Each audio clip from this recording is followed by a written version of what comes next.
नमस्कार। आज हम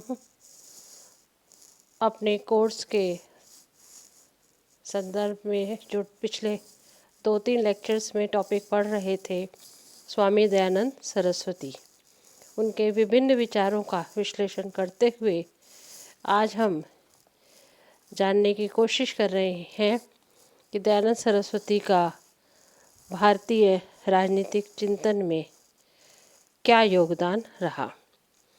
स्वामी दयानंद सरस्वती का भारतीय राजनीतिक चिंतन में उत्कृष्ट स्थान प्राप्त है।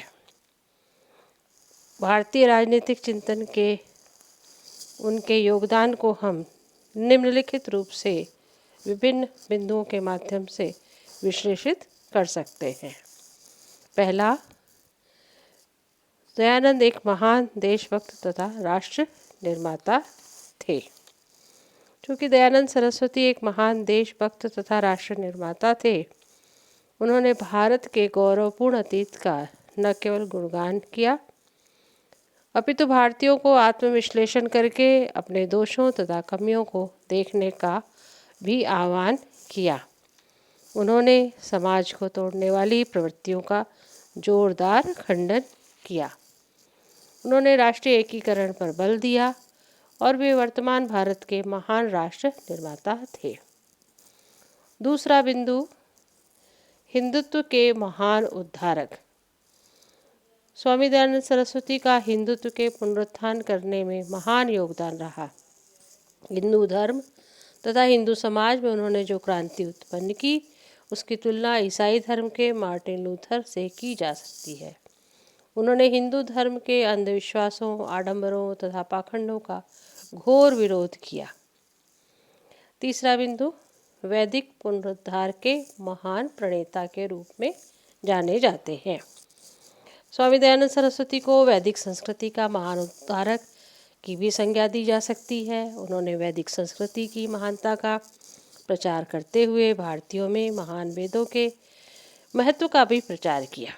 उन्होंने कहा कि वेदों की ओर लौटने से सभी समस्याओं का समाधान हो सकता है। ऐसा करके उन्होंने भारतीयों को वैदिक धर्म, दर्शन तथा संस्कृति की महानता से अवगत कराया।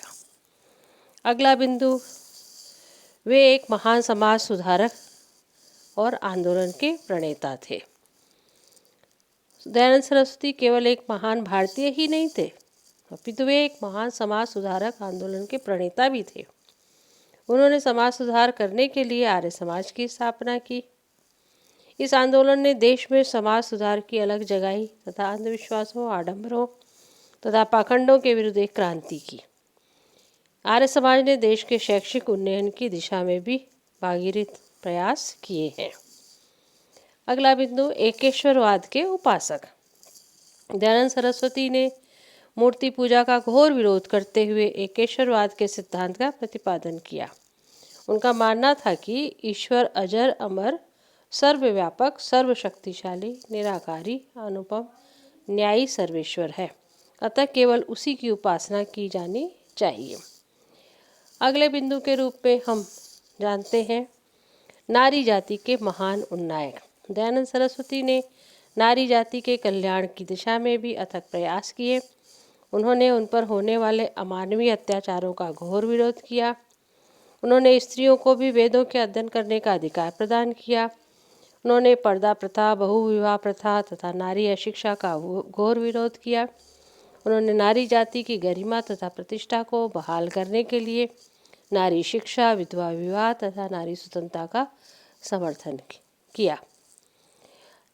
स्वामी दयानंद सरस्वती ने दलितोद्धारक के रूप में भी कार्य किया। उन्होंने जाति प्रथा का विरोध किया तथा अस्पृश्यता को भी अमानवीय कहकर निंदनीय बताया। उन्होंने स्वर्णों तथा दलितों की समानता के सिद्धांत का प्रतिपादन करके देश के करोड़ों पद दलित लोगों में नई आशा तथा विश्वास की भावना जागृत की। उन्होंने आध्यात्मिक राष्ट्रवाद की अवधारणा प्रस्तुत की। उन्होंने भारतीय राष्ट्रवाद को नूतन आयाम प्रदान किए। उन्होंने स्वधर्म, स्वशासन, स्वदेशी पर बल देकर भारतीय राष्ट्रीय आंदोलन की आधारशिला रखने का कार्य किया। स्वामी दयानंद सरस्वती के विचारों ने राष्ट्रीय आंदोलन को प्रेरणा दी। भारतीय राष्ट्रीय कांग्रेस के उग्रवादी नेताओं लाला लाजपत राय, बाल गंगाधर तिलक तथा विपिन चंद्र पाल पर उनके विचारों का बहुत प्रभाव पड़ा।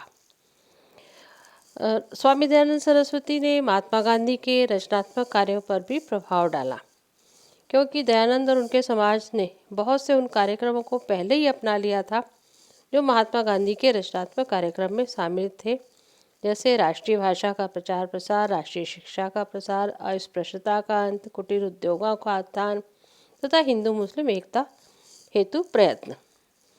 जिस प्रकार महात्मा गांधी ने समन्वयवादी, मानवतावादी मिश्रित भारतीय संस्कृति को ऐसा आधार माना जिस पर भविष्य की विश्व व्यवस्था का निर्माण हो सकता है, उस प्रकार दयानंद ने भी संपूर्ण विश्व को इस पथ पर चलने का मार्ग दिखाया। इस प्रकार दयानंद एक महान समाज व धर्म सुधारक, राष्ट्रवादी, राष्ट्रीय आंदोलन के प्रेरणा स्रोत तो थे ही, साथ ही महान प्रजातंत्रवादी भी थे। इस प्रकार वे एक संतुलित व समन्वयवादी तथा यथार्थवादी राजनीतिक विचारक दिखाई देते हैं।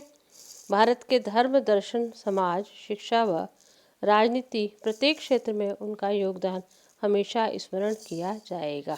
धन्यवाद।